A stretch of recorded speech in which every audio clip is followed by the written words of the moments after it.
अस्सलामुअलैकुम व्यूअर्स, आप देख रहे हैं मेरा YouTube channel Asif daily blog. मैं हूं मोहम्मद आसिफ असलम। मेरे चैनल पर आने का बहुत बहुत शुक्रिया। जो दोस्त मेरे चैनल पर नए हैं, मेरी उनसे गुजारिश है जल्दी जल्दी मेरा चैनल सब्सक्राइब कर दें और घंटी वाला बटन दबा दें, क्योंकि आने वाली हर नई वीडियो आपको आसानी देखने को मिल सके। बहुत शुक्रिया।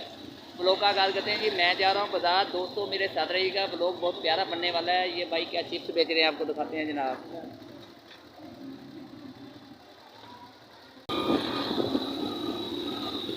ये व्यूअर्स, मैं पहुंच चुका हूँ जनरल स्टोर पे जी। यहाँ से मैंने कुछ सामान खरीदा है। सामान खरीदने के बाद मैं वापस जाऊँगा, लेकिन यहाँ से हाई साहब है बहुत प्यारे, उनसे बात करते हैं जी।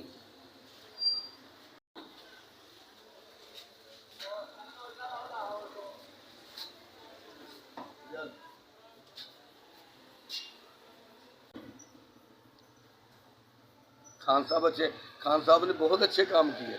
कारोबार सही चल रहे थे। 10-10 रुपया हमारे अकाउंट में देता। अब मैनू फल जो है लत्तां रह गई, बांह रह गई। मैं हस्पताल गया, मैनू कोई टेंशन नहीं बनी, मेरा 1 रुपया नहीं लगा, मैनू अल्लाह ने शफा भी देती। ठीक है नहीं, सानू खान साहब लोग किहड़ा अच्छा, साडा तो मसीहा बन के आया है। इनू कितना कट सकते, कभी नहीं कट सकते। इन्हों का प्यो दादा परदादा नहीं कट सकता,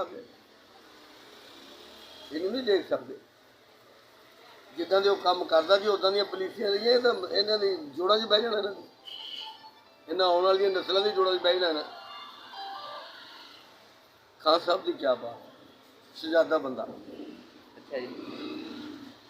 14 वोटा मेरिया, मैं हल्किया बयान ना कहना तेन। 14 जो एक वोट भी ना मुस्लिम लीग को देनी, ना पीपल पार्टी। छोटी वोट भी इनू देनी, बड़ी वोट भी इनू देनी है। आ लोटा राजा रिहाज सीगा विकिया है भाई जी। इन 25 अरब के 25 अरब के पूरा इलाका बेचा। अल्लाह पाक की कसम, मैनू 50 अरब कले देवे, मैनू कला वोट देवा।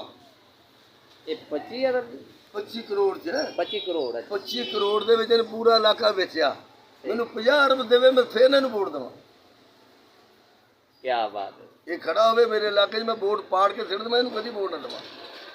इतनी नफरत हो गई आपको? इन्नी नफरत होगी ये लोटिया तो।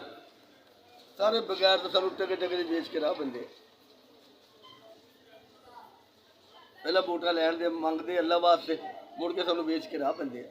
ਜਿਹੜੇ ਲੋਟੇ ਹਨ ਇਹਨਾਂ ਤੇ ਲਾਂਤ ਭੇਜੋ ਕਰੋੜ ਦਵਾ, ਜਿੰਨੇ ਵੀ ਲੋਟੇ ਆ ਇਹਨਾਂ ਬੇੜਾ ਗਰਕ ਕਰੋ ਇਹਨਾਂ ਦਾ।